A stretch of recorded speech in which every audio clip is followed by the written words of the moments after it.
नमस्कार मित्रों, हार्दिक रूप से अभिनंदन करता हूं हमारे JIB and CIB made simple के इस चैनल में। तो दोस्तों, आज इस वीडियो लेसन में हम लोग कवर करेंगे अपने ईवीएम के मॉड्यूल ए का यूनिट नंबर 10, जो कि बेस्ड है यूनियन बजट पे। फ्रेंड्स, इससे पहले हम लोग ऑलरेडी यूनिट 9 तक कवर कर चुके हैं अपने इस नए अपडेटेड लेसन में, जिसमें मैं आपको कंटेंट प्रोवाइड कर रहा हूं, वो भी रियल टाइम बेसिस पे, और साथ ही साथ आपको मैं एमसीक्यूज़ भी प्रोवाइड कर रहा हूं। तो दोस्तों, यदि आपने उस वीडियोस को नहीं देखा है तो यहाँ पे टॉप राइट कॉर्नर में आपको एक लिंक मिल जाएगा, जिस पर जाकर आप मेरे पुराने वीडियोस को देख सकते हैं। और फ्रेंड्स, इस टॉपिक में, इस चैप्टर में भी हमारा सेम अप्रोच रहेगा।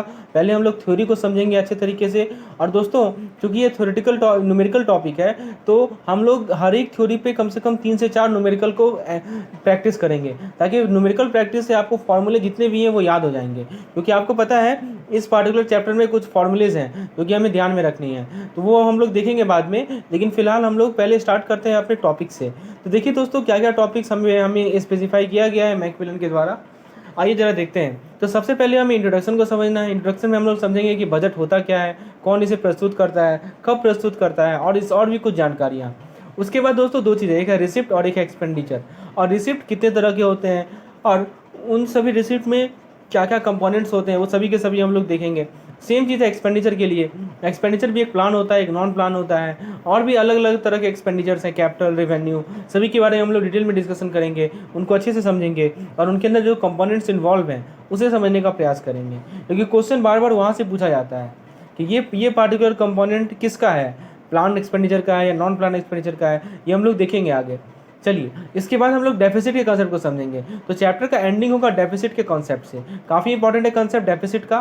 डेफिसिट को अच्छे से समझना है। डिफरेंट टाइप्स ऑफ डेफिसिट है हमारे पास, उनके डेफिनेशन को समझना है, और उस पे बेस पे न्यूमेरिकल को अटेम्प्ट करना है। तो कुल मिलाकर देखा जाए तो ये पार्टिकुलर चैप्टर हमारा न्यूमेरिकल आस्पेक्ट का चैप्टर है, और आप यहाँ से एक केस स्टडी तो एक्सपेक्ट कर ही सकते हो अपने सीआईबी के एग्जामिनेशन में। तो दोस्तों, न्यूमेरिकल आस्पेक्ट का, न्यूमेरिकल क्वेश्चंस का आप इंपॉर्टेंस देख ही सकते हो, पिछले सीआईबी के एग्जामिनेशन में काफ़ी ज़्यादा था, तो इसे आप लोग बिल्कुल भी अंडर एस्टिमेट नहीं कर सकते हो। आइए दोस्तों, शुरुआत करते हैं अपने इस वीडियो लेसन को अपने पहले टॉपिक के साथ, जो कि है अपना इंट्रोडक्शन।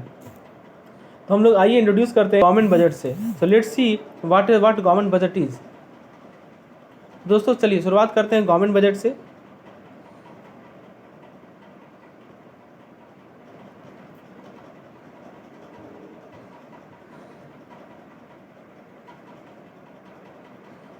दोस्तों बेसिकली गवर्नमेंट बजट होता क्या है? तो गवर्नमेंट बजट होता है एस्टिमेट, ठीक है, it is estimate of, government budget estimate है। किस चीज़ का एस्टिमेट है? तो एस्टिमेट है दोस्तों गवर्नमेंट के रिसिप्ट का, एस्टिमेट है गवर्नमेंट के रिसिप्ट का, और दोस्तों रिसिप्ट के साथ साथ गवर्नमेंट के एक्सपेंडिचर का। 2 चीज़ है, एक तो रिसिप्ट होता है और एक होता है हमारा एक्सपेंडिचर। तो बेसिकली जब हम लोग बात करते हैं गवर्नमेंट बजट की, तो उसमें हमारा रिसिप्ट भी आएगा और एक्सपेंडिचर भी आएगा, यानी कितना गवर्नमेंट खर्च कर रही है और कितना उसे मिल रहा है, ठीक है, उसका एक एस्टिमेट होता है during the period of financial year. During, ये कब होता है दोस्तों? ये होता है फाइनेंशियल ईयर के दौरान, ड्यूरिंग फाइनेंशियल ईयर, ठीक है। तो ये हमारा डेफिनेशन है गवर्नमेंट बजट का। अब दोस्तों गवर्नमेंट बजट से रिलेटेड कुछ इंपॉर्टेंट पॉइंट्स आपको पता होना चाहिए। सबसे पहला पॉइंट क्या है कि जो बजट है वो कौन प्रेजेंट करता है? तो दोस्तों budget is presented by, budget कौन प्रेजेंट करता है दोस्तों? तो बजट प्रेजेंट करते हैं हमारे finance minister. So budget is presented by finance minister, ठीक है। और कहाँ पे? तो पार्लियामेंट में, ये प्रस्तुत होती है पार्लियामेंट में। उसके बाद नेक्स्ट पॉइंट आपको ध्यान रखना है कि जो बजट है वो कब कब कब प्रेजेंट किया जाता है। So it is presented last day, last day of February. तो दोस्तों पहले ही होता था अप्रैल के शुरू, 1 अप्रैल को, लेकिन फिर इसमें चेंजेस लाए गए, और बेसिकली ये फरवरी के लास्ट डे, जो भी लास्ट अंतिम दिन होता है फरवरी का, तब ये इसे प्रेजेंट किया जाता है। चलिए, हम लोगों ने बजट क्या होता है वो देखा कि सरकार का कितना रिसिप्ट है, कितना एक्सपेंडिचर है, उसका बेसिकली हम लोग एस्टिमेट निकालते हैं किसी फाइनेंशियल ईयर में, ठीक है। उसके बाद बजट कौन प्रिपेयर करता है, तो कौन प्रेजेंट करता है? तो फाइनेंस मिनिस्टर प्रेजेंट करते हैं। दोस्तों बजट कहाँ प्रेजेंट किया जाता है, कब प्रेजेंट किया जाता है? तो दोस्तों पार्लियामेंट में प्रेजेंट किया जाता है, और फरवरी के लास्ट डे को प्रेजेंट किया जाता है। अब दोस्तों बजट के अंदर होता क्या है? So what are the things which are present under budget? So budget has provision. अब दोस्तों कौन कौन से प्रोविजंस हैं बजट के अंदर, आइए ज़रा देखते हैं। तो दोस्तों देखिए, सबसे पहला प्रोविजन है बजट का, the first provision is the financial performance of the government of the past year. ठीक है, तो दोस्तों देखिए ये बजट क्या बताता है हमें? बजट हमें बताता है financial performance of the government,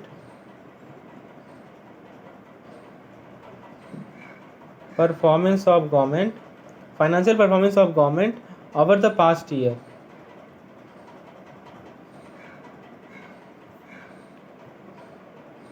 मतलब पिछले सालों में जो सरकार की फाइनेंशियल परफॉर्मेंस रही है उसका ब्यौरा ये बजट हमें देता है। ठीक है, दूसरा पॉइंट है दोस्तों, हमें ये बताता है कि अगर ये आने वाले एक साल में जो फाइनेंशियल परफॉर्मेंस रहेगा और पॉलिसीज रहेंगे सरकार की, वो बताता है दोस्तों। So it also says financial, दो आस्पेक्ट है इसके अंदर, the financial performance of government for next 1 year.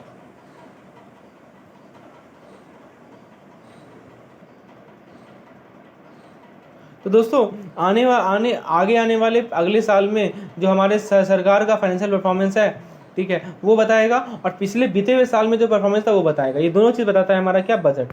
चलिए ये चीज़ आपको क्लियर हो गया गवर्नमेंट बजट होता क्या है। ठीक है, गवर्नमेंट बजट होता है, एस्टिमेट होता है। किसका एस्टिमेट है? तो रिसिप्ट और एक्सपेंडिचर का एस्टिमेट है। किसी फाइनेंशियल ईयर में कौन प्रेजेंट करता है? तो फाइनेंस मिनिस्टर प्रेजेंट करते हैं। कब होता है? तो फरवरी के लास्ट वीक में होता है। इसके अंदर होता क्या है? तो हमारे सरकार का जो फाइनेंशियल परफॉर्मेंस रहा है, ठीक है, आगे आने वाले साल में और पिछले साल में, उसका ब्यौरा होता है यहाँ पे। चलिए यहाँ तक क्लियर है। अब हम लोग जरा देखते हैं, सबसे पहले स्टार्ट करते हैं रिसिप्ट से। ठीक है, रिसिप्ट में दोस्तों, रिसिप्ट में पहला रिसिप्ट आता है हमारा रेवेन्यू रिसिप्ट। तो यदि हम रिसिप्ट की बात करें, तो रिसिप्ट में सबसे पहला जो रिसिप्ट है, क्योंकि बजट के अंदर हमारा रिसिप्ट और एक्सपेंडिचर दोनों है, तो रिसिप्ट के अंदर सबसे पहला जो रिसिप्ट है वो है हमारा revenue receipt.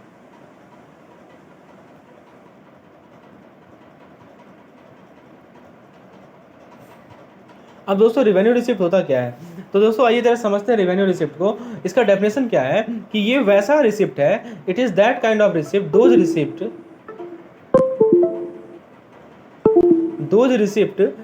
which neither create any liability, which neither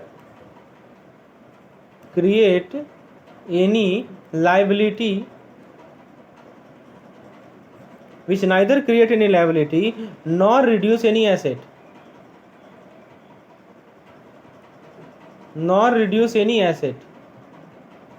अब दोस्तों आपको पता है दोस्तों कि या तो एक होता है हमारा एसेट, ठीक है, और एक होता है हमारा लायबिलिटी। ठीक है, तो दोस्तों एसेट और लायबिलिटी, तो ऐसा रिसिप्ट जिसको लेने के बाद, ठीक है, ना ही आपका लायबिलिटी बढ़े या घटे, ठीक है, और ना ही आपका एसेट घटे। ठीक है, तो दोस्तों यदि ऐसा हो रहा है तो वैसे रिसिप्ट को हम लोग क्या कहेंगे? वैसे रिसिप्ट को हम लोग कहते हैं रेवेन्यू रिसिप्ट। ठीक है, देखते हैं, डेफिनेशन तो क्लियर हो गया। अब जरा इसका सोर्स देखते हैं, कहाँ से ये रेवेन्यू। तो दोस्तों let us give heading sources of revenue receipt. हम लोग एग्जांपल से क्लियर करेंगे दोस्तों, जो मैंने डेफिनेशन आपको बताया है उसको मैं ट्राई करूंगा आपको एग्जांपल से समझाने का। So let us see what are the sources of revenue, what are the sources of revenue receipt.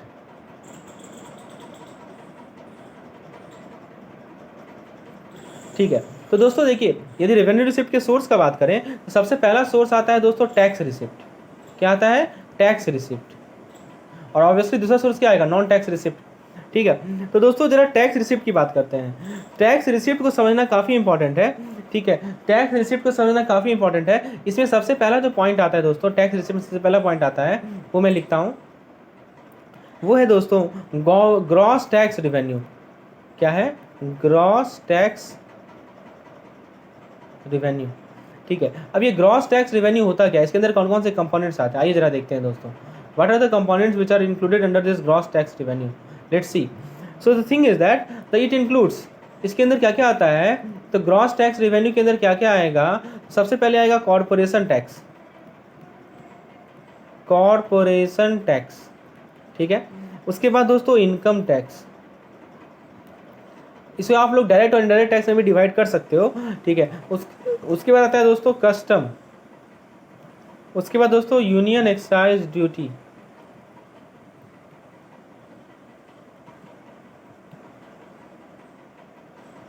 ठीक है। उसके बाद दोस्तों सर्विस टैक्स, और दोस्तों सर्विस टैक्स और लास्ट होता है हमारा टैक्स ऑफ यूनियन टेरिटरी,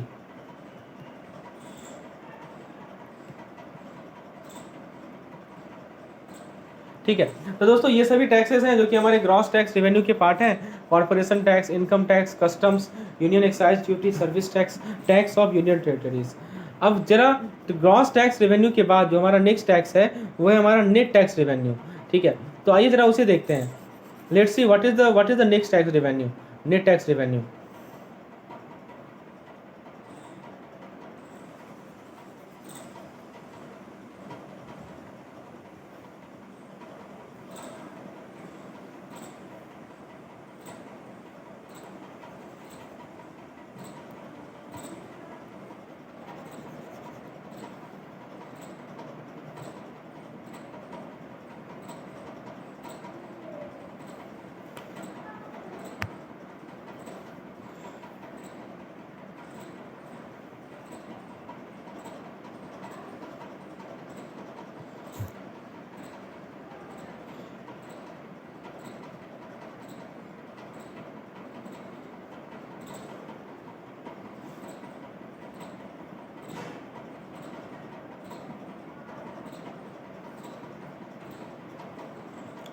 तो दोस्तों देखिए, सबसे पहले हम लोगों ने ग्रॉस टैक्स रेवेन्यू देखा। अब हम लोग देखते हैं दोस्तों what is net tax revenue.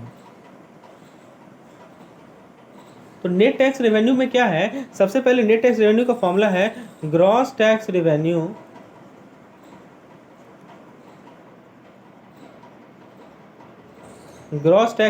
Minus NCCD, NCCD क्या होता है वो मैं आपको बताता हूँ। NCCD transfer to the national calamity contingency, to the national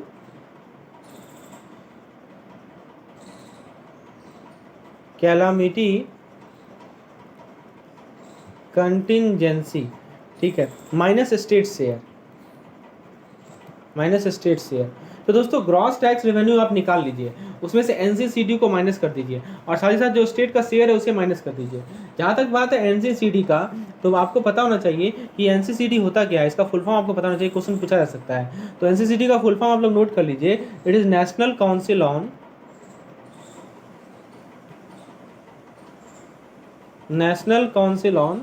crime and delinquency, national council on crime and delinquency. ये फुल फॉर्म आप लोग एनसीसीडी का नोट कर लीजिए, it is national council on crime and delinquency. ये होता है दोस्तों हमारा net tax revenue, gross tax revenue minus NCCD transfer to the national calamity contingency. उसमें से हम लोग क्या करेंगे, स्टेट शेयर को क्या करेंगे, सब्ट्रैक्ट करेंगे। तो कुल मिलाकर आपने देखा कि ये हमारा टैक्स रिसिप्ट है, ठीक है। टैक्स रिसिप्ट के अंदर हमने देखा एक ग्रॉस टैक्स रिसिप्ट और एक ग्रॉस टैक्स रेवेन्यू और एक हमने देखा नेट टैक्स रेवेन्यू, ठीक है। अब हम लोग जरा देखते हैं कि टैक्स के अलावा और कौन कौन से रिसिप्ट होते हैं। तो ऑब्वियस सी बात है, जो रिसिप्ट टैक्स के अलावा होंगे उसे हम लोग क्या कहेंगे, तो उसे हम लोग कहेंगे we will call that non tax receipt. Okay, so we will call it non tax receipt. तो टैक्स के अलावा जो भी रिसिप्ट होंगे उन्हें हम लोग नॉन टैक्स रिसिप्ट कहेंगे। अब इनके अंदर कैसे कैसे रिसिप्ट आएंगे, तो इट इंक्लूड्स, देखिए इसके अंदर आएंगे हमारे इंटरेस्ट रिसिप्ट,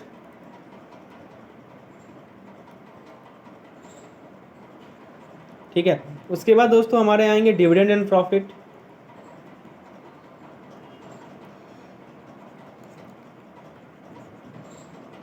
उसके बाद दोस्तों इसमें आएंगे एक्सटर्नल ग्रांट्स,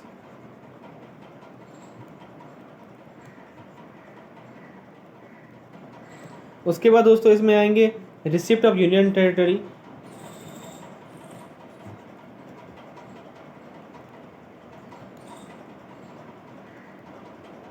तो दोस्तों ये सब को हम लोग रेवेन्यू रिसिप्ट क्यों कर रहे हैं आप बताइए। अभी मैंने बताया ना, आप मान लीजिए एक एग्जांपल ले लीजिए एक्सटर्नल ग्रांट का। तो एक्सटर्नल ग्रांट मिलने से क्या आपका लायबिलिटी बढ़ा? क्या बिल्कुल नहीं बढ़ा। और क्या आपका एसेट घटा? क्या बिल्कुल नहीं घटा। तो आप डेफिनेशन से समझिए क्यों डेफिनेशन में ऐसा कहा गया है कि वैसा रिसिप्ट जिसके कारण न ही आपका लायबिलिटी घटेगा और ना लायबिलिटी बढ़ेगा और ना ही आपका एसेट घटेगा, उसे हम लोग रेवेन्यू रिसिप्ट कहते हैं। ठीक है, तो ये सभी के सभी हमारे नॉन टैक्स रिसिप्ट के पार्ट हैं। अब दोस्तों जरा बात करते हैं टोटल रेवेन्यू रिसिप्ट का। हम लोगों ने नॉन टैक्स और टैक्स रेवेन्यू को देख लिया। तो यदि हम लोग टोटल रेवेन्यू रिसिप्ट की बात करें, if you talk about total revenue receipt, तो वो होता है हमारा टोटल रेवेन्यू रिसिप्ट होता है net tax revenue plus total non tax revenue plus total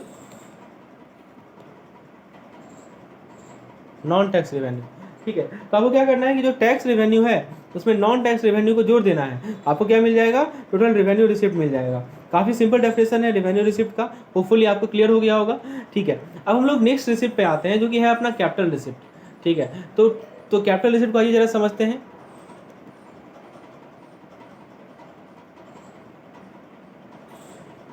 so let's give heading capital receipt. तो दोस्तों कैपिटल रिसिप्ट वैसा रिसिप्ट होता है, those receipt which either create liability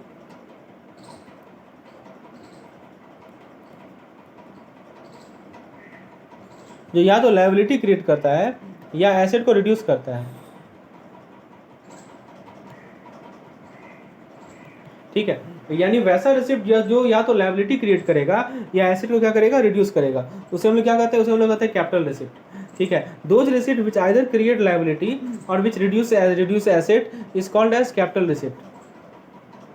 ठीक है, तो अब हम लोग इसका एग्जांपल देखेंगे। जहाँ तक बात है कैपिटल रिसिप्ट की, तो इसके अंदर हमारा आता है डेब्ट रिसिप्ट और नॉन डेब्ट रिसिप्ट। आइए दोस्तों कैपिटल रिसिप्ट के हम लोग के बैनर के अंदर हम लोग जरा नॉन डेब्ट रिसिप्ट की बात करते हैं। If you talk about non डेब्ट रिसिप्ट, समझने का प्रयास कीजिएगा दोस्तों, ये होता क्या है नॉन डेब्ट रिसिप्ट। रेवेन्यू रिसिप्ट आपको समझ में आया? वैसा रिसिप्ट जो कि ना ही लायबिलिटी क्रिएट करेगा और ना ही एसेट को एसेट को आपका घटाएगा। ठीक है, और कैपिटल रिसिप्ट में क्या कर रहा है कि जो कि या तो लायबिलिटी क्रिएट करेगा या एसेट को घटाएगा, ये तो साफ साफ कर रहा है। ठीक है, आइए जरा एग्जांपल देखते हैं हम लोग। तो दोस्तों नॉन डेब्ट रिसिप्ट का मतलब क्या होता है? ये वैसा रिसिप्ट है, receipt which does not incur any future repayment burden।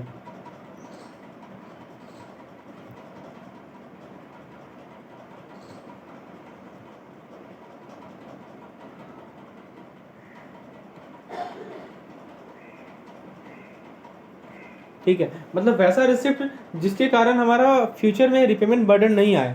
ठीक है, किसी भी सरकार के लिए विच नॉट इनकर any future repayment burden for government. तो वैसे रिसिप्ट को हम लोग कहते हैं नॉन डेब्ट रिसिप्ट, मतलब सरकार को आगे फ्यूचर में भविष्य में कोई भी बर्डन नहीं आए, वैसे रिसिप्ट को कहते हैं हम लोग क्या? वैसे रिसिप्ट को हम लोग कहते हैं नॉन डेब्ट रिसिप्ट, यानी उधार पे नहीं लिया गया जो रिसिप्ट। समझ रहे हैं? हिंदी में उधार कहते हैं ना डेब्ट को। ठीक है, अब इसके अंदर क्या क्या आता है? इसके अंदर पहला आता है दोस्तों, वो है recoveries of loan, recoveries of loan and advance. अब आप बताइए दोस्तों, यदि हम लोग लोन या एडवांस को रिकवर कर रहे हैं तो जो रिसिप्ट आएगा वो क्या आगे उसका वो क्या बर्डन क्रिएट करेगा क्या प्रीपेमेंट का? बिल्कुल नहीं क्रिएट करेगा। इसलिए हमारा नॉन डेट रिसिप्ट है, क्योंकि इसमें उधार है ही नहीं। डेट मतलब उधार होता है, आपको पता है। उसके बाद दोस्तों दूसरा है मिसलेनियस कैपिटल रिसिप्ट। कुछ ऐसे भी कैपिटल रिसिप्ट हैं जो कि हमारे नॉन डेट रिसिप्ट के पार्ट हैं और वो मिसलेनियस कैटेगरी में आते हैं, मिसलेनियस कैपिटल रिसिप्ट। ठीक है दोस्तों, ये था हमारा कैपिटल रिसिप्ट का पहला पार्ट, जो कि है हमारा टैक्स ये आपका नॉन डेब्ट रिसिप्ट। हम लोग नेक्स्ट पार्ट की बात करते हैं जो कि है अपना डेब्ट receipt. So let's talk about the डेब्ट रिसिप्ट।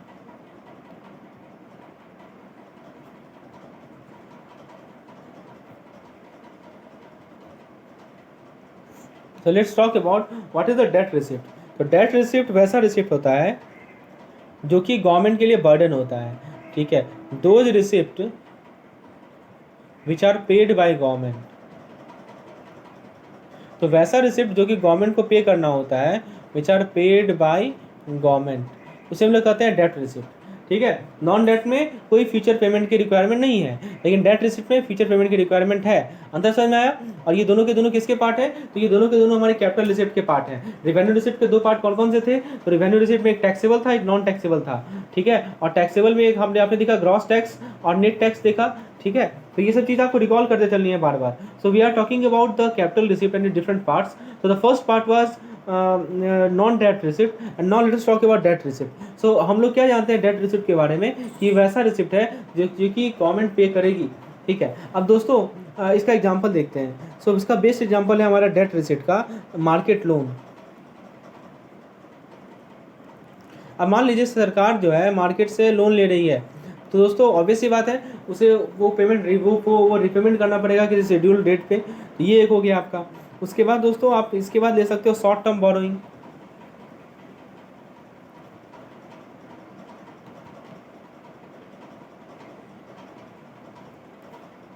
उसके बाद दोस्तों शॉर्ट टर्म बोरोइंग के बाद आप देख सकते हो एक्सटर्नल असिस्टेंट।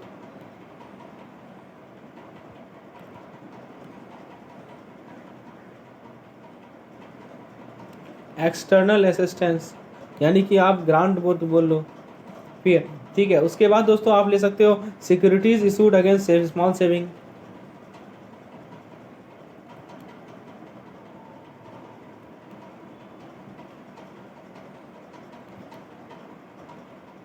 और दोस्तों पांचवा पॉइंट है हमारा स्टेट प्रोविडेंट फंड।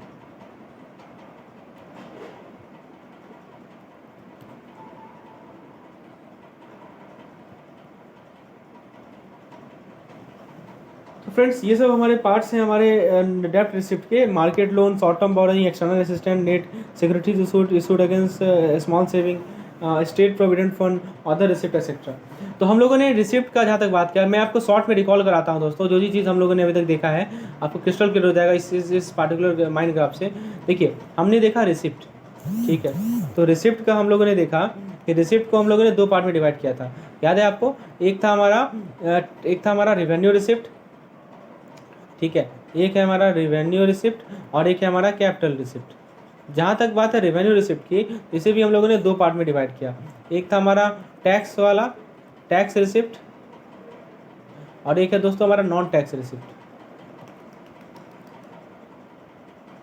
जहाँ तक बात है कैपिटल वाले की, तो कैपिटल वाले रिसिप्ट को भी दो पार्ट में डिवाइड किया गया है। तो कैपिटल वाला रिसिप्ट का दो पार्ट का नाम है आपका, एक है डेब्ट receipt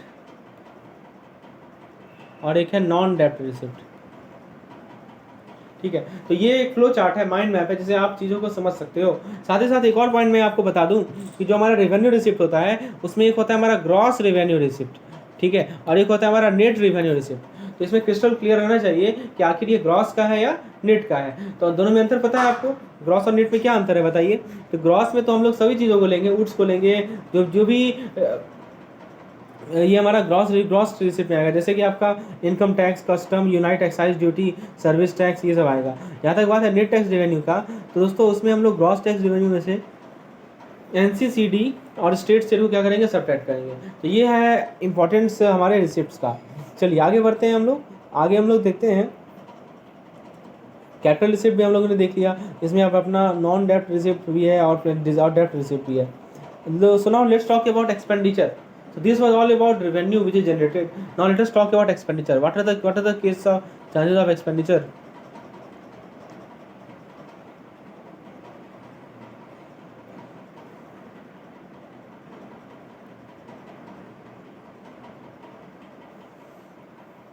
So let us give heading expenditure.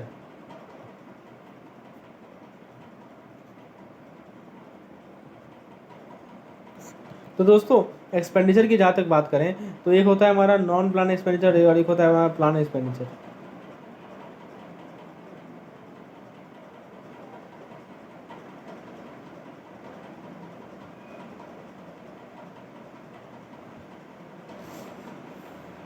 तो फ्रेंड्स एक्सपेंडिचर में सबसे पहला आएगा हमारा नॉन प्लान एक्सपेंडिचर।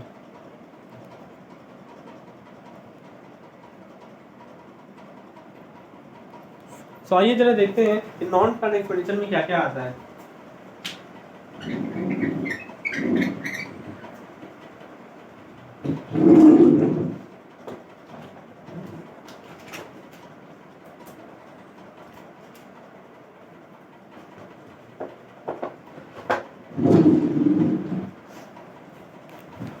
तो नॉन प्लान एक्सपेंडिचर क्या होता है कि जब भी सरकार स्पेंड कर रही है किसी भी नॉन प्रोडक्टिव एरिया में, जैसा कि नॉन प्रोडक्टिव एरिया क्या क्या हो सकता है बताइए, सैलरीज हुआ, सब्सिडीज हुआ, तो ये सभी हमारे नॉन प्लान एक्सपेंडिचर के आते हैं। तो दोस्तों इसका डेफिनेशन लिखते हैं, government spends on non productive area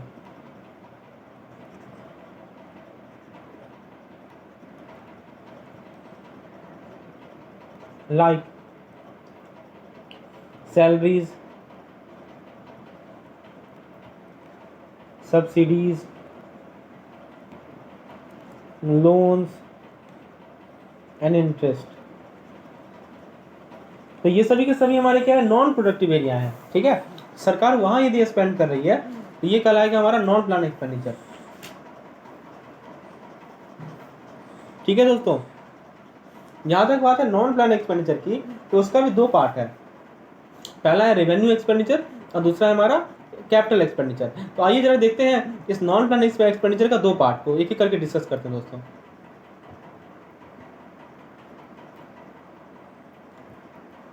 आइए शुरुआत करते हैं सबसे पहले रेवेन्यू एक्सपेंडिचर से।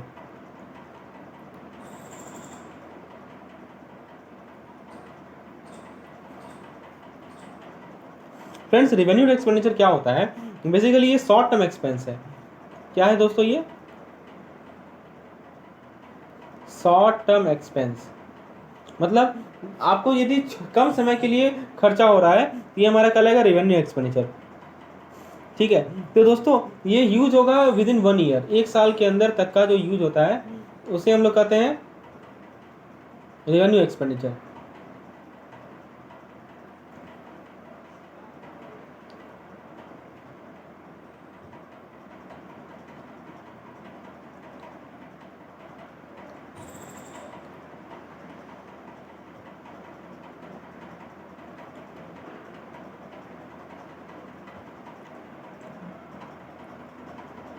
इसके अंदर वैसे एक्सपेंस आते हैं जो कि आपको ऑनगोइंग ऑपरेशनल कॉस्ट की, मान लीजिए आपका कोई बिजनेस है, उस बिजनेस को रन करने के लिए कुछ ऑपरेशनल कॉस्ट है, तो उस कॉस्ट को मीट करने के लिए जो एक्सपेंसेस है वही हमारे रेवेन्यू एक्सपेंडिचर के पार्ट होते हैं। आइए जरा देखते हैं कौन कौन से इसके पार्ट हैं। तो आप इंटरेस्ट पेमेंट ले लो,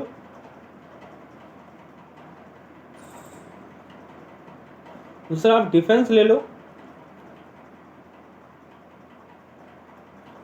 इसके बाद आप ले लो सब्सिडीज, आप ले लो ग्रांट टू स्टेट एंड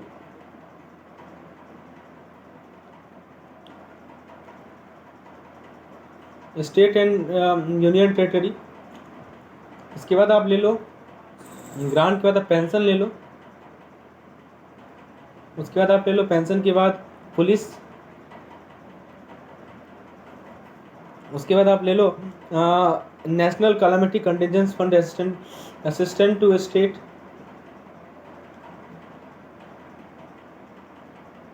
ठीक है। उसके बाद दोस्तों आप ले सकते हो सोशल सर्विसेज,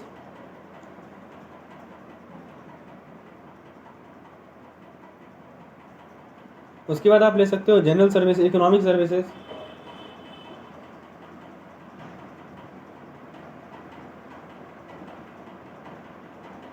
और दोस्तों फाइनली आप ले सकते हो ग्रांट टू फॉरेन गवर्नमेंट,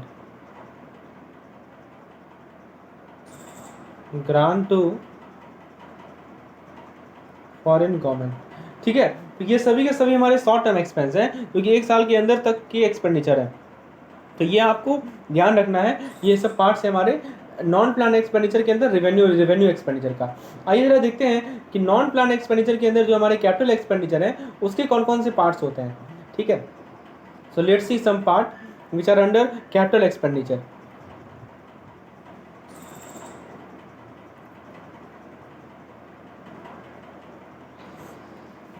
तो दोस्तों इसके अंदर लॉन्ग टर्म एक्सपेंस आएगा। जब भी कैपिटल एक्सपेंडिचर आएगा तो यहाँ पे कैसा एक्सपेंस आएगा, लॉन्ग टर्म एक्सपेंस आएगा। रेवेन्यू में क्या था, शॉर्ट टर्म एक्सपेंस था, so here will be long term expense. और इसका जो इफेक्ट है वो आज के साल से के बाद तक कंटिन्यू रहेगा। अब मैं इसका एग्जांपल बताता हूँ आपको। आप ले लो डिफेंस को, ठीक है, उसके बाद आप ले लो सेकंड, आप ले सकते हो अदर नॉन, ये लोन टू पब्लिक एंटरप्राइज। ये देखिए लोन जितना भी रहेगा ना, ठीक है, सब का सब कैपिटल में आएगा। लोन टू पब्लिक एंटरप्राइज, कोई पीएसयू को लोन देना, ठीक है। उसके बाद आप ले लो loan to state and union territory, ये हो सकता है। उसके बाद आप ले लो लोन टू फॉरेन गवर्नमेंट। तो इस बात को ध्यान रखिएगा कि जब भी लोन रहता है किसी भी स्टेट यूनियन टेरिटरी को या गवर्नमेंट, फॉरेन गवर्नमेंट को या पब्लिक एंटरप्राइज को, तो हमारा कैपिटल एक्सपेंडिचर का पार्ट होता है, ठीक है। तो दोस्तों ये आपको क्लियर हो गया कि नॉन प्लान एक्सपेंडिचर के अंदर दो पार्ट था, एक था रेवेन्यू एक्सपेंडिचर, एक था कैपिटल एक्सपेंडिचर। और ये नॉन प्लान एक्सपेंडिचर जो है वो एक्सपेंडिचर का पार्ट है। इसका डेफिनेशन तो अभी तो क्लियर हो गया होगा आपको। तो दोस्तों यदि हम दोनों को मिलाएं तो आप क्या देख सकते हो कि जो टोटल हमारा नॉन प्लान एक्सपेंडिचर है उसका दो पार्ट है। एक है हमारा रेवेन्यू नॉन प्लान एक्सपेंडिचर,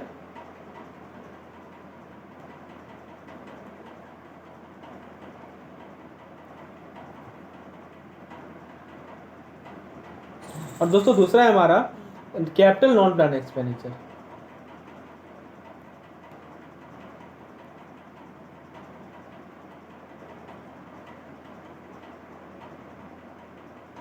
ठीक है, तो नॉन प्लान एक्सपेंडिचर का दो पार्ट है, रेवेन्यू नॉन प्लान एक्सपेंडिचर और एक है हमारा capital non plan expenditure. Revenue non plan expenditure के अंदर वैसे एक्सपेंडिचर आएंगे जिसका शॉर्ट टर्म इफेक्ट है, और कैपिटल के अंदर वैसे एक्सपेंडिचर आएंगे जिसका लॉन्ग टर्म इफेक्ट है। जनरली जितने भी लोन्स वगैरह होते हैं वो हमारे कैपिटल एक्सपेंडिचर के पार्ट होते हैं। जो भी इंटरेस्ट है, सब्सिडीज है, ठीक है। नॉन प्लान का मतलब आपको मैंने बता ही दिया कि जो कि वैसा एक्सपेंस होता है जो कि गवर्नमेंट नॉन प्रोडक्टिव एरिया पे लगाती है। अब दोस्तों इसका अपोजिट है हमारा प्लान एक्सपेंडिचर, ठीक है। तो दोस्तों इसका जस्ट अपोजिट है हमारा प्लान एक्सपेंडिचर। आइए जरा देखते हैं प्लान एक्सपेंडिचर को। अंतिम तक बने रहिएगा, एमसीक्यू जितने भी करेंगे सभी के सभी बेस में हमारा कंसेप्ट क्लियर होते चल जाएगा। तो प्लान एक्सपेंडिचर के मतलब क्या हुआ कि money to be set aside for productive purpose. यहाँ पे क्या है कि पैसे को अलग रखा जा रहा है, money set aside for productive purpose.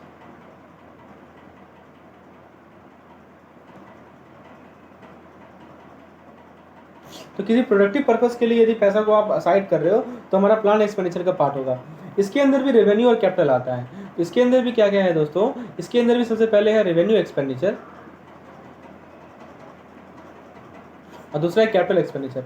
तो रेवेन्यू एक्सपेंडिचर के अंदर क्या क्या आता है दोस्तों, पहला है सेंट्रल प्लान,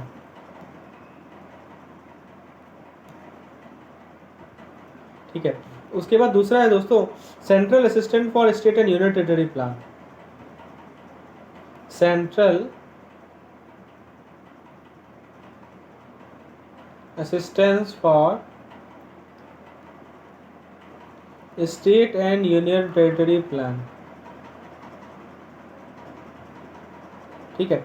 तो ये है हमारा रेवेन्यू एक्सपेंडिचर का दो पार्ट। अब जरा बात करें यदि हम लोग कैपिटल एक्सपेंडिचर की, तो कैपिटल एक्सपेंडिचर में क्या आता है दोस्तों, सेंट्रल प्लान आता है। कैपिटल एक्सपेंडिचर में आता है दोस्तों हमारा सेंट्रल प्लान, सेम जो हमने रेवेन्यू में देखा है वही सेम हो जाएगा हमारा कैपिटल में, ठीक है। तो फ्रेंड्स यहाँ तक हम लोगों ने जो एक्सपेंडिचर का पार्ट पढ़ा उसे मैं समराइज करता हूँ शॉर्ट में आपको। देखिए हमने क्या देखा कि जो हमारा एक्सपेंडिचर है उसे हमने दो पार्ट में डिवाइड किया हुआ है। एक है हमारा प्लान एक्सपेंडिचर और एक है हमारा नॉन प्लान एक्सपेंडिचर। जो हमारा प्लान एक्सपेंडिचर है उसे फर्दर हम लोगों ने दो पार्ट में डिवाइड कर दिया है, एक है रेवेन्यू एक्सपेंडिचर, एक है कैपिटल एक्सपेंडिचर।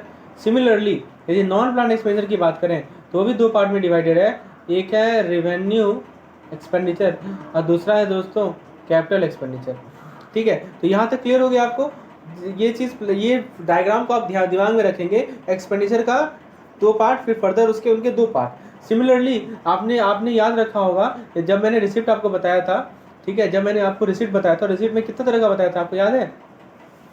तो रिसीट में आपको रेवेन्यू बताया था और कैपिटल बताया था। एक बार फिर से रिकॉल कर लीजिए रिसीट को। तो रिसिप्ट में मैंने आपको बताया था, एक होता है हमारा रेवेन्यू रिसिप्ट और एक होता है हमारा कैपिटल रिसिप्ट। ठीक है, तो रेवेन्यू और कैपिटल में क्या बेसिक डिफरेंस का या ये भी आपको पता होना चाहिए। ठीक है, तो दोस्तों रेवेन्यू में क्या होता था कि रेवेन्यू के अंदर हमारा जो ऐसा ऐसा ये आता है, ऐसा रिसिप्ट आता है जो कि ना ही लायबिलिटी को क्रिएट करे ना ही एसेट को बढ़ाए। ठीक है, ना ही एसेट को घटाए। तो ये है हमारा रेवेन्यू वाला। कैपिटल में क्या होगा, दोनों का दोनों होगा। तो रेवेन्यू को फर्दर हम लोगों ने दो पार्ट में डिवाइड किया था, आपको याद होगा। एक तो था हमारा रेवेन्यू का एक पार्ट था हमारा टैक्स रिसिप्ट और एक था हमारा नॉन टैक्स रिसिप्ट। ठीक है, कैपिटल को ही फर्दर हम लोगों ने दो पार्ट में डिवाइड किया था। तो कैपिटल में जो पहला पार्ट था वो था हमारा डेट रिसिप्ट और एक है हमारा नॉन डेट रिसिप्ट। ठीक है, तो ये कुल मिलाकर ये सभी के सभी इंपॉर्टेंट रिसिप्ट्स है। आप रिसिप्ट ध्यान रखना है, आपको एक्सपेंडिचर ध्यान रखना है। इस प्रकार से हम लोगों ने दो टॉपिक को कंप्लीट किया। ठीक है, plan expenditure, non plan expenditure. अब हम लोग दोस्तों अपने लास्ट टॉपिक पे आते हैं जो कि है अपना डेफिसिट। आइए जरा देखते हैं डेफिसिट का क्या मीनिंग है। और दोस्तों डेफिसिट को समझने का प्रयास करते हैं। डेफिसिट को let's see what is the deficit, what are the different types of deficit. होता क्या है डेफिसिट, डिफरेंट टाइप्स क्या होते हैं इसके, और सभी के डेफिनेशन को देखेंगे। तो दोस्तों डेफिसिट में सबसे पहला डेफिसिट को देखते हैं हम लोग, revenue deficit.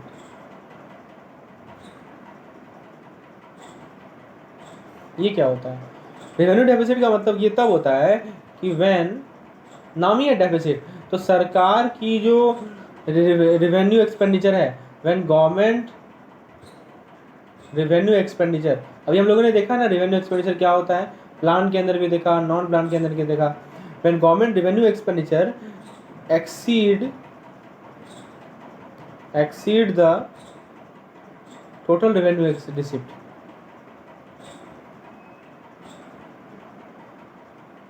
Total revenue receipt.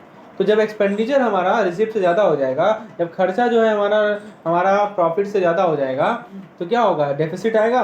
और उसी डेफिसिट को हम लोग क्या कहते हैं, रेवेन्यू डेफिसिट कहते हैं। ठीक है, तो ना डेफिनेशन में ही इसका फुल फॉर्म इसका फॉर्मूला लिखा हुआ है कि आपका गवर्नमेंट का रेवेन्यू एक्सपेंडिचर में से आप टोटल रेवेन्यू रिसिप्ट को माइनस कर दो। ठीक है, तो आपको मिल जाएगा क्या, रेवेन्यू डेफिसिट मिल जाएगा। उसके बाद दोस्तों नेक्स्ट पॉइंट है gross fiscal deficit.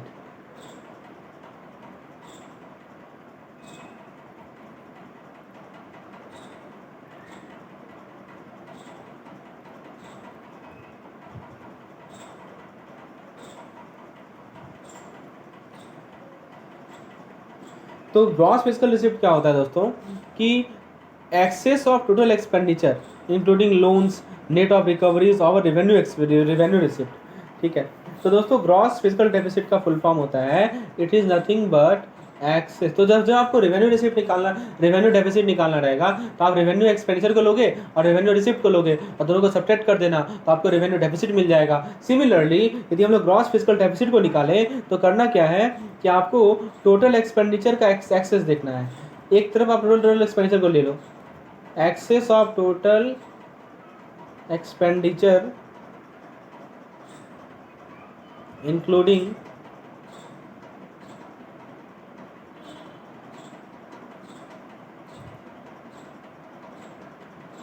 total excess of total expenditure including loans, net of recoveries,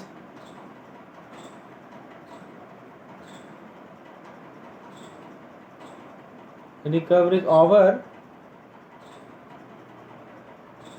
revenue receipt. मतलब रेवेन्यू रिसिप्ट से कितना एक्सेस है हमारा टोटल एक्सपेंडिचर, चाहे वो लोन हो चाहे वो नेट ऑफ रिकवरीज हो, रेवेन्यू रिसिप्ट से कितना ज़्यादा है। तो यही होता है हमारा ग्रॉस फिस्कल डेफिसिट। ये क्या होता है हमारा ग्रॉस फिस्कल डेफिसिट। ठीक है, over revenue receipt and non debt receipt. केवल रेवेन्यू रिसिप्ट ही नहीं है, और एक क्या है, नॉन डेट रिसिप्ट। ठीक है, ये कहलाता है हमारा ग्रॉस फिस्कल डेफिसिट। नेक्स्ट है हमारा नेट फिस्कल डेफिसिट। अगला जो टॉपिक है अपना वो है net fiscal deficit.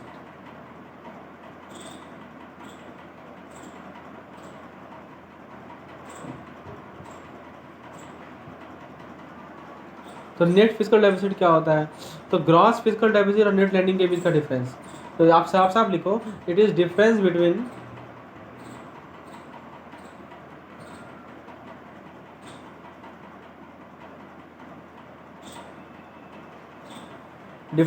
Gross physical deficit and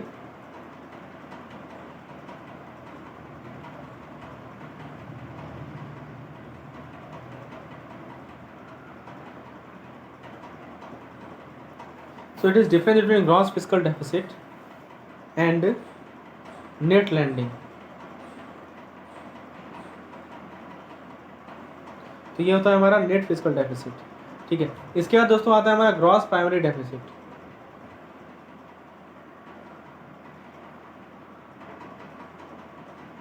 तो ग्रॉस प्राइमरी डेफिसिट क्या होता है ये जरा देखते हैं। तो ग्रॉस प्राइमरी डेफिसिट होता है difference between gross physical deficit and interest payment.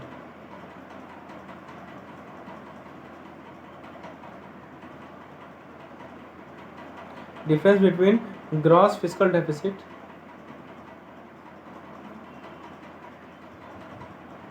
Minus interest payment.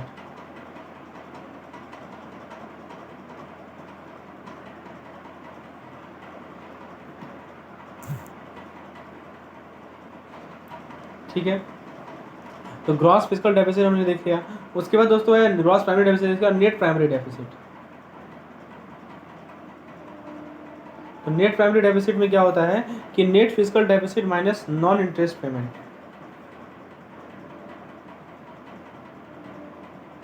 Net physical deficit minus non interest payment. दोस्तों ये कुछ प्रकार के 5 तरह के डेफिसिट थे जिसके बारे में हमें समझना था। अब दोस्तों हम लोग एमसीक्यूज को जाने से पहले सारे इंपॉर्टेंट फॉर्मूलेज को देख लेते हैं। ठीक है, एमसीक्यूज तो करेंगे ही करेंगे, कुछ फॉर्मूलेज हैं जो कि इंपॉर्टेंट है इस टॉपिक से, मैं आपको उसके बारे में आपको बता देता हूँ। ठीक है, ताकि आपका क्लियर रहे, कंसेप्ट क्लियर रहे। So let's see some formulas. एक बार रिकॉल कर लेते हैं जो भी पॉइंट हम लोगों ने देखा है। ठीक है, देखिए सबसे पहले हम लोगों ने स्टार्ट किया रिसिप्ट से। रिसिप्ट में एक होता है हमारा रेवेन्यू रिसिप्ट, एक होता है हमारा कैपिटल रिसिप्ट। रेवेन्यू रिसिप्ट का भी हमारा 2 पार्ट है।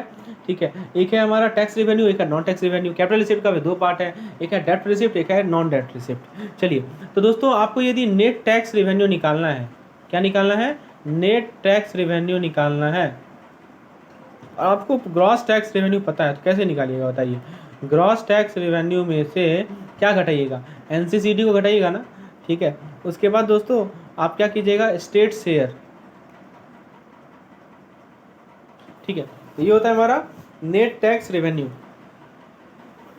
सेकेंड पॉइंट है जो आपको ध्यान रखनी है नेट टैक्स रेवेन्यू के दौरान, सेकेंड इंपॉर्टेंट फॉर्मूला है वो है टोटल रेवेन्यू रिसिप्ट का।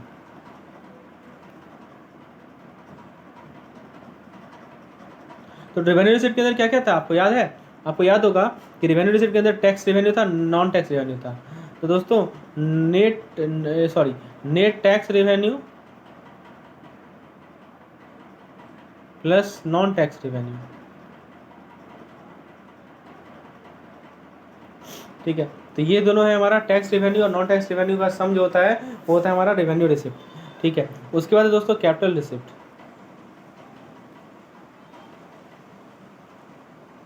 कैपिटल रिसिप्ट में क्या था? 2 पार्ट था, एक था डेट रिसिप्ट, एक था नॉन डेट रिसिप्ट।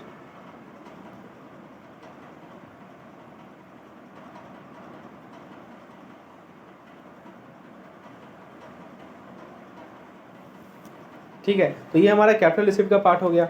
अब यदि बात करें टोटल रिसिप्ट की, if you talk about total receipt, तो टोटल रिसिप्ट में क्या आता है? टोटल रिसिप्ट में तो रेवेन्यू आएगा ही आएगा, एक कैपिटल आएगा ही आएगा। इसके अलावा एक नया टर्म आता है जो कि आपको ध्यान रखना है, draw down of cash balance. Draw down of cash balance, तो इस टर्म को ध्यान रखिएगा। तो हम लोगों ने 4 फॉर्मूला अभी तक देख लिया। पहला देखा हम लोगों ने कि नेट टैक्स रेवेन्यू जीसीडी से कैसे रिलेटेड है। उसके बाद हम लोगों ने प्राइमरी रेवेन्यू रिसिप्ट देखा, फिर कैपिटल रिसिप्ट देखा और टोटल रिसिप्ट देखा। इसके बाद दोस्तों 5वां फॉर्मूला है फाइनेंसिंग ऑफ फिजिकल डेफिसिट। ये इंपॉर्टेंट फॉर्मूला, इसे नोट कर लीजिए।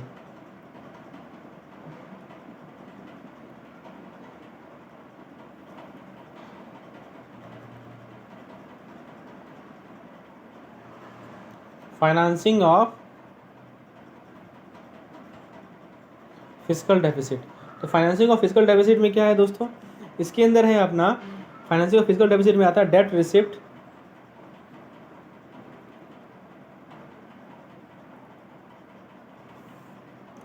Date receipt plus draw down of cash balance.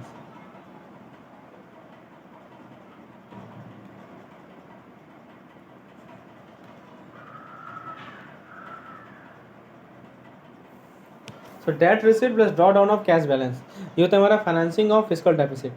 ठीक है, अब जरा एक्सपेंडिचर की बात कर लेते हैं। तो एक्सपेंडिचर में हम लोगों ने देखा नॉन प्लान एक्सपेंडिचर, मतलब नॉन प्लान एक्सपेंडिचर प्रोडक्टिव, वैसा एक्सपेंडिचर कि प्रोडक्टिव यूज़ के लिए नहीं है, सैलरीज, सब्सिडीज़, ठीक है, ये सभी आते हैं। नॉन प्लान में रेवेन्यू एक्सपेंडिचर था और एक था हमारा कैपिटल एक्सपेंडिचर। तो एक था हमारा रेवेन्यू नॉन प्लान एक्सपेंडिचर और एक था हमारा कैपिटल नॉन प्लान एक्सपेंडिचर। उसके बाद है दोस्तों प्लान एक्सपेंडिचर। तो दोस्तों नॉन प्लान एक्सपेंडिचर को हम लोगों ने देख लिया। रेवेन्यू प्लान एक्सपेंडिचर में भी क्या होगा, रेवेन्यू एक्सपेंडिचर होगा और कैपिटल एक्सपेंडिचर होगा, सेम चीज़ है, लिखने की कोई आवश्यकता नहीं। और टोटल एक्सपेंडिचर आप बताइए, total non plan expenditure plus total plan expenditure ये होता है। टोटल एक्सपेंडिचर के लिए क्या है, नॉन प्लान और प्लान को जोड़ दीजिए तो टोटल एक्सपेंडिचर हो जाता है। ठीक है, ग्रॉस फिजिकल डेफिसिट हम लोगों ने देखा।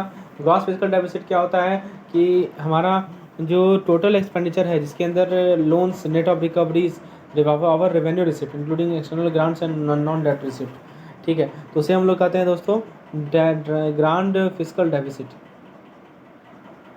तो फ्रेंड्स ये था हमारा कंसेप्ट और हमारा एमसीक्यूज और हमारा कुछ इंपॉर्टेंट फॉर्मूलेज।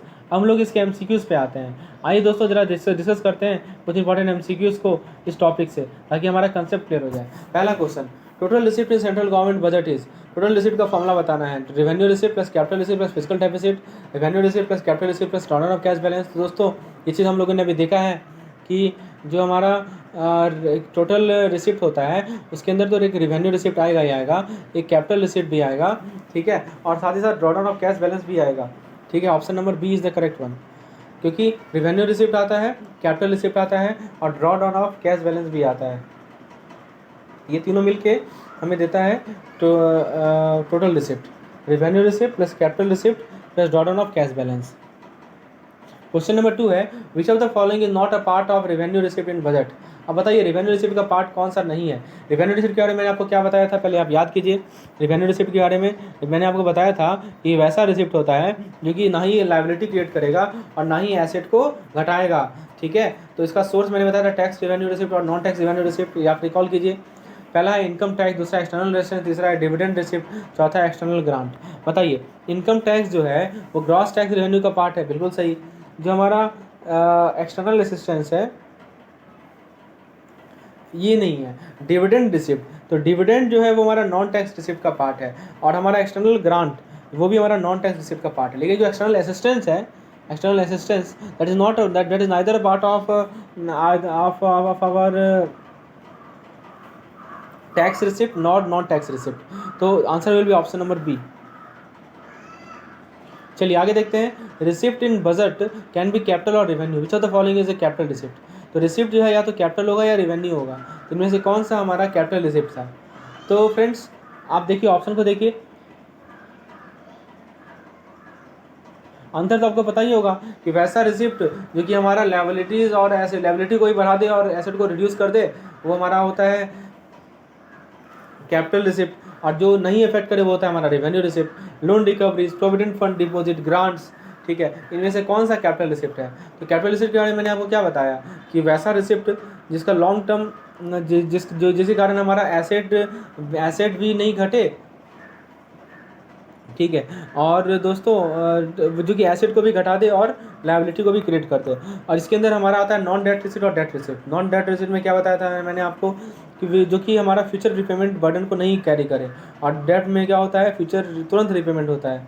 तो फ्रेंड्स लोन रिकवरीज हुआ, प्रोविडेंट फंड डिपॉजिट ग्रांट हुआ, प्रोविडेंट फंड डिपॉजिट हुआ और ग्रांट हुआ, तो इनमें से कौन सा हमारा कैपिटल रिसिप्ट है।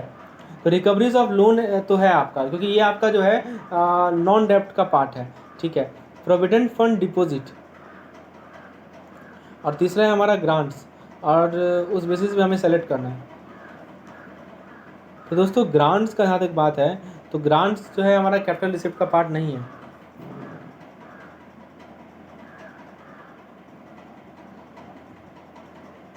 ठीक है, तो दोस्तों करेक्ट आंसर होगा option number 1 and 2, that is loan recoveries and provident fund deposit, यानी पीपीएफ भी डिपॉजिट किया जाएगा और लोन रिकवरी भी होगा। These two are the important receipt of capital receipt. Okay, आगे देखते हैं क्वेश्चन नंबर 4। कैपिटल रिसिप्ट का फॉर्मूला है debt receipt plus non debt receipt plus external grant. अब बताइए क्या क्या फॉर्मूला है कैपिटल रिसिप्ट का।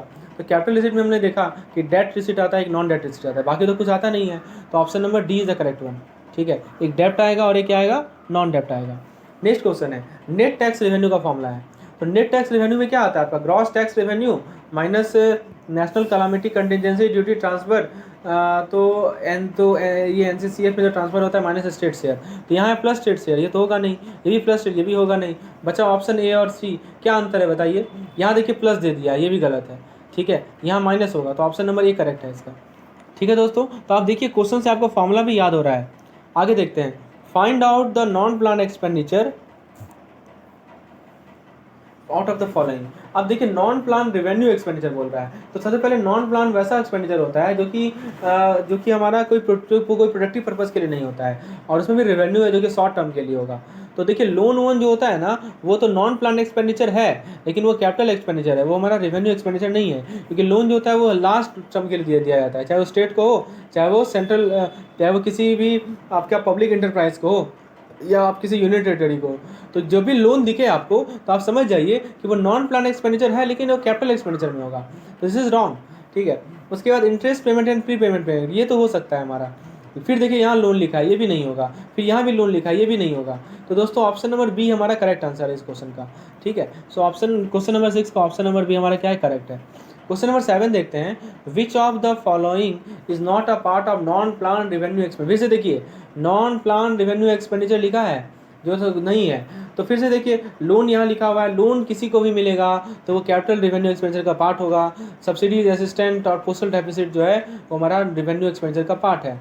ठीक है, लेकिन जो लोन है वो नहीं है। तो option number C will be the correct one. ठीक है, नेक्स्ट क्वेश्चन देखते हैं, the expenditure in India are is classified as capital and revenue, which of the following is or revenue received expenditure. तो रेवेन्यू एक्सपेंडिचर कौन सा है बताइए। तो एक तो हम लोगों ने देखा interest payment on debt, loan granted by central government, जैसा सब्सिडीज, तो सब्सिडीज होगा, लेकिन जो लोन ग्रांटेड है वो हमारा कैपिटल का पार्ट है। इंटरेस्ट पेमेंट ऑन डेट हो सकता है, तो 1 एंड 3 ऑप्शन नंबर है, यानी ऑप्शन नंबर बी करेक्ट है। तो चीज़ आपको क्लियर हो रही है किस बेसिस पे मैं अब आपको बता रहा हूँ। ठीक है, चलिए अब एक हमारे सामने केस स्टडीज़ है। तो आइए दोस्तों केस स्टडी को सॉल्व करते हैं अच्छे तरीके से। देखिए केस स्टडी को सॉल्व करेंगे ना हम लोग, तो हमारा कंसेप्ट एकदम क्रिस्टल क्लियर हो जाएगा। आइए दोस्तों, तो जितने भी केस स्टडीज़ हैं सभी के सभी में हम लोग कुछ फॉर्मूले को अप्लाई करेंगे, और जो फॉर्मूला हम लोगों ने ऑलरेडी पढ़ रखा है। तो हमसे क्या पूछा गया है, जीसीसीडी ग्रॉस टैक्स रेवेन्यू निकालना है। तो ग्रॉस टैक्स रेवेन्यू में क्या क्या आता है बताइए, इसमें से कौन कौन सा ग्रॉस टैक्स रेवेन्यू का पार्ट है, आपको ये बताना है। तो बताइए दोस्तों, ग्रॉस टैक्स रेवेन्यू में हमारा इनकम टैक्स आएगा, अदर टैक्सेस आएगा, कस्टम आएगा, कॉर्पोरेशन टैक्स आएगा, यूनियन सर्विस टैक्स आएगा। ठीक है, तो ये पाँचों के पाँचों टैक्स आएंगे। अब जरा जोड़ लीजिए कितना है, 500 है प्लस 400 है प्लस 200 है, 5 4 9 9 2 11, 11 5 16, 16 4 20, और 20 4 7 7 27, तो 27 होगा। ठीक है, एक बार फिर से देखिए, 5 4 9 9 2 11, 11 5 16, 16 4 20, 20 7 27। ठीक है दोस्तों, और एक और है यूनियन टेरिटरी वाला टैक्स भी होगा, ये 200, तो 2900, तो कितना आ गया, 2900 करोड़ हो गया। कौन सा ऑप्शन सही है बताइए, ऑप्शन नंबर सी सही है। तो आपको पता होना चाहिए कि हाँ ये सभी के सभी कंपोनेंट्स हमारे ग्रॉस टैक्स रेवेन्यू को निकालने के लिए हेल्पफुल होते हैं। आइए आगे देखते हैं, नेक्स्ट क्वेश्चन देखते हैं। फिर से देखिए हमारे सामने डाटा दिया गया है, अब यहाँ नेट टैक्स रेवेन्यू निकालने का आ गया है। क्या निकालने का आ गया है, नेट टैक्स रेवेन्यू। तो नेट टैक्स रेवेन्यू का फॉर्मूला आपने देखा था, क्या देखा था बताइए। तो नेट टैक्स रेवेन्यू का फॉर्मूला आपने देखा होगा, कुछ इस प्रकार है। आप बता सकते हैं नेट टैक्स रेवेन्यू का फॉर्मूला, मैं फिर से रिपीट कर रहा हूँ आपको। Net tax revenue is equal to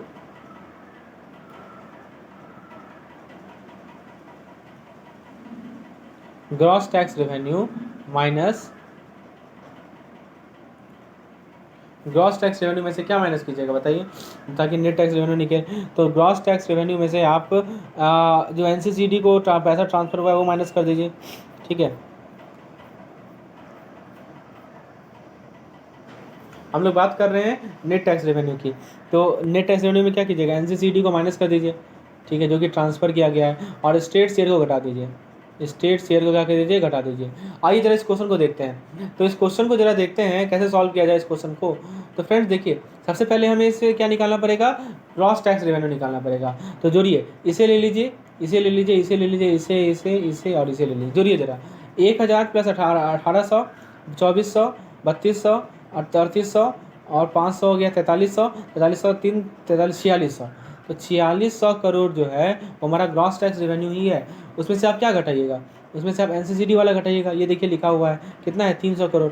तो 300 घटा दीजिए। उसमें से आप क्या घटाइएगा, स्टेट शेयर घटाइएगा, कितना है, 600 है। ठीक है, 600 घटा दीजिए। तो कुल मिलाकर आप घटाइएगा तो कितना मिलेगा बताइए, 3700 मिलेगा ना। ठीक है, तो ऑप्शन नंबर बी देखिए 3700 है। आपको समझ में आया कैसे सॉल्व करना है। आपको फॉर्मूले पे एकदम क्रिस्टल क्लैरिटी रखना है, इस फॉर्मूले को कहाँ यूज करना है, किस फॉर्मूले को कहाँ यूज करना है। तो इस क्वेश्चन का करेक्ट आंसर है ऑप्शन नंबर बी। चलिए आगे देखते हैं। फिर से देखिए, यहाँ पे हमें टोटल रेवेन्यू रिसिप्ट निकालने का गया है। पहले में था ग्रॉस रेवेन्यू रिसिप्ट, तीसरे में था नेट रेवेन्यू रिसिप्ट।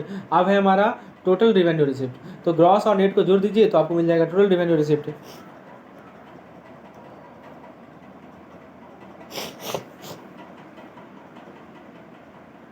देखिए दोस्तों, ग्रॉस टैक्स रेवेन्यू था और नेट टैक्स रेवेन्यू था। ठीक है, इसके अलावा जो हमारा नॉन टैक्स रिसिप्ट है वो निकालना पड़ेगा यहाँ पे हमें। तो नॉन टैक्स रिसिप्ट में क्या क्या आता है बताइए।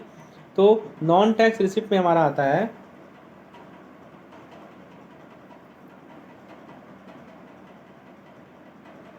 ठीक है। तो दोस्तों नॉन टैक्स रिसिप्ट में क्या क्या आता है बताइए। तो नॉन टैक्स रिसिप्ट में आएगा हमारा इंटरेस्ट रिसिप्ट आएगा, ये वाला होगा, डिविडेंड होगा, एक्सटर्नल ग्रांट होगा। ठीक है, फिर अदर नॉन टैक्स रेवेन्यू होगा, और फाइनली अपना क्या होगा, रिसिप्ट ऑफ यूनियन टेरिटरी होगा। ठीक है, रिसिप्ट ऑफ यूनियन टेरिटरी, ये वाला। स्टेट शेयर का कोई काम ही नहीं है। तो फ्रेंड्स आप जरा जोड़िए सबको, 500 प्लस 800 1300, 1300 और 200 हो गया अपना 1500, 1500 उसके बाद 900 हो गया 2400, 2400 और उसके बाद स्टेट से छोड़ के 2400 700 हो गया 3100। ठीक है, तो ये 3100 क्या हो गया अपना, 3100 हो गया अपना नॉन टैक्स रिसिप्ट। अब नेट टैक्स रेवेन्यू निकाल लीजिए। तो ग्रॉस टैक्स रेवेन्यू में से एनसीसीडी, तो ये 500 400 900 900 200 1100 1100 500 1600 400 2000 2000 और 2000 और 2700 2700 और 2900। तो 2900 हो गया हमारा ग्रॉस टैक्स रेवेन्यू। उसमें से माइनस कर दीजिए एनसीसीडी वाला यानी 200, और उसमें से स्टेट शेयर को माइनस कर दीजिए यानी 500। तो ये 700 करा देंगे तो 2200 हो जाएगा। ठीक है, और इन दोनों को जोड़ दीजिए, 2200 और 3100 हो जाएगा हमारा 5300। ठीक है, तो option number B correct answer होगा। तो आप देखिए कैसे सॉल्व करना है हमें क्वेश्चन को, डाटा को यूज करना सीखिए, हर एक डाटा को यूज कीजिए। ठीक है, यदि टोटल रेवेन्यू रिसिप्ट पूछा तो उसमें क्या, रेवेन्यू रिसिप्ट का दो पार्ट हमने देखा था ना। एक था हमारा, एक रेवेन्यू रिसिप्ट का दो पार्ट क्या क्या था बताइए। एक था टैक्स रेवेन्यू रिसिप्ट, एक था नॉन टैक्स रेवेन्यू रिसिप्ट। फिर कैपिटल, फिर आपने टैक्स का निकाला, नॉन टैक्स निकाला। ठीक है, तो देखिए यहाँ पे पूरा पूरा स्टेप लिखा हुआ है, आप ऐसे सॉल्व कीजिए, स्टेप वाइज कीजिए तो वो भी सही है, या आप जो मैंने आपको मेथड बताया उससे भी आप कर सकते हैं। मेन है प्रॉब्लम को सॉल्व करना। नेक्स्ट है पेंशन ईजा। अब बताइए पेंशन को किस कैटेगरी में आप डालोगे। तो पेंशन को आप किस कैटेगरी में डालोगे बताओ, revenue expenditure, capital expenditure, tax revenue, non tax revenue, बताइए दोस्तों। तो दोस्तों पेंशन जो होता है वो अपना एक रेवेन्यू एक्सपेंडिचर का पार्ट है, that is a part of revenue expenditure. ठीक है, so this is a part of revenue expenditure our pension. Next question है net tax revenue plus total non tax revenue is. तो ये क्या होता है हमारा, ये होता है हमारा टोटल रेवेन्यू रिसिप्ट। ठीक है, net tax revenue plus total non tax revenue receipt क्या होता है हमारा, total revenue receipt. So option B will be the correct one.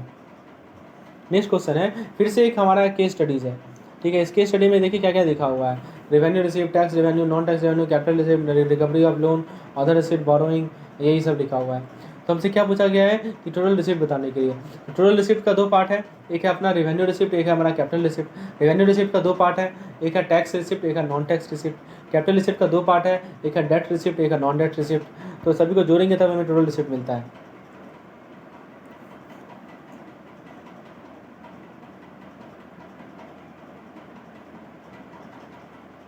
तो टोटल रिसिप्ट निकालने के लिए अब क्या करना है, रेवेन्यू रिसिप्ट लेना है और कैपिटल रिसिप्ट लेना है। तो रेवेन्यू रिसिप्ट कितना है अपना बताइए।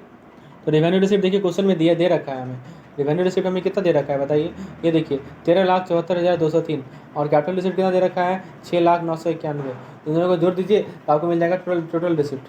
रेवेन्यू और कैपिटल क्वेश्चन में दिया हुआ है, इसलिए कोई दिक्कत वाली बात नहीं है। आगे देखते हैं, नेक्स्ट क्वेश्चन है 15, टोटल एक्सपेंडिचर निकालना है। तो एक्सपेंडिचर निकालने के लिए भी आपको क्या करना है, नॉन प्लान और प्लान एक्सपेंडिचर लेना पड़ेगा। तो देखिए तो दिया है क्या, नॉन प्लान और प्लान एक्सपेंडिचर। तो दोस्तों एक्सपेंडिचर निकालने के लिए आपको फॉर्मूले को अप्लाई करना पड़ेगा, ठीक है। तो इसे देखते हैं कैसे सॉल्व किया जाए क्वेश्चन नंबर 15 को। तो एक होता है हमारा रेवेन्यू और कैपिटल एक्सपेंडिचर ले सकते हो, उसको जोड़ दो तो आपको मिल जाएगा टोटल एक्सपेंडिचर। तीसरा क्वेश्चन ने पूछा है रेवेन्यू डेफिसिट। तो रेवेन्यू डेफिसिट होता है रेवेन्यू एक्सपेंडिचर माइनस रेवेन्यू, कि कोई भी डेफिसिट निकालना हो तो एक्सपेंडिचर में से आप क्या करो कि उसका जो रिसिप्ट है उसे घटा दो, आपको डेफिसिट मिल जाएगा। तो रेवेन्यू एक्सपेंडिचर कितना है हमारा 16,90,584 और हमारा रेवेन्यू रिसिप्ट कितना है 13,74,203, आपको मिल जाएगा 3,16,381। ये हमारा टोटल रेवेन्यू रिसिप्ट मिल जाएगा, ठीक है। इफेक्टिव रेवेन्यू रिसिप्ट देख लीजिए, फिजिकल डेफिसिट निकाल लीजिए, प्राइमरी डेफिसिट निकाल लीजिए। विच of the following is not a tax revenue, tax revenue कौन सा नहीं है, custom, short term borrowing, other tax and duties, corporation tax. तो दोस्तों कस्टम तो है, फिर टैक्स रेवेन्यू नहीं है, ठीक है, ये ध्यान दीजिएगा, टैक्स रेवेन्यू नहीं है। तो कस्टम, फिर उसके बाद शॉर्ट टर्म बोरोइंग, ठीक है, ये सब हो सकता है।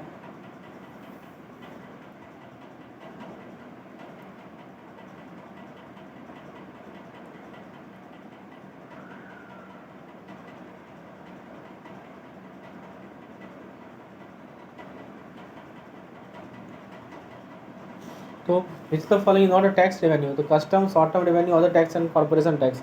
तो कॉर्पोरेशन टैक्स जो है वो हमारा टैक्स रेवेन्यू रिसिप्ट है, इसलिए ऑप्शन नंबर डी क्या होगा हमारा सही आंसर होगा इस पार्टिकुलर क्वेश्चन का।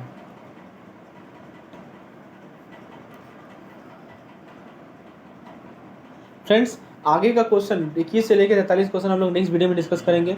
होपफुली आपने लेसन को एंजॉय किया होगा, होपफुली आपको चीज़ें क्लियर हो रही होंगी। तो फ्रेंड्स एक लाइक जरूर कर दीजिएगा, चैनल को सब्सक्राइब कीजिए और मैक्सिमम से मैक्सिमम इसे शेयर कीजिए, ठीक है। आपको 3 काम करना है, तभी मैं आपको आपके लिए इस तरह का वीडियोस लेते और लाता रहूँगा। आपको क्या करना है दोस्तों, चैनल को लाइक करना है, वीडियो को लाइक करना है, चैनल को सब्सक्राइब करना है और दोस्तों इसे शेयर भी करना है अपने लोगों के साथ। दोस्तों यदि आप चाहते हैं कि मेरे टेलीग्राम ग्रुप से जुड़ना, जहाँ पे मैं एमसीक्यू डेली बेसिस पे कंडक्ट करा रहा हूँ, तो नीचे व्हाट्सएप पे आपको एक लिंक मिलेगा, CAIB मेड सिंपल। आप सिंपली CAIIB मेड सिंपल लिख के सर्च करेंगे टेलीग्राम पे, तो आपको मेरे चैनल का लिंक मिलेगा, उसे ज्वाइन कर लीजिए, क्योंकि वहाँ पे मैं डेली बेसिस पे एमसीक्यूज करवा रहा हूँ, जिससे आपका प्रैक्टिस परफेक्ट रहे। तो होपफुली आपने लेसन एंजॉय किया होगा। आज के लिए इतना ही रहने देते हैं, धन्यवाद।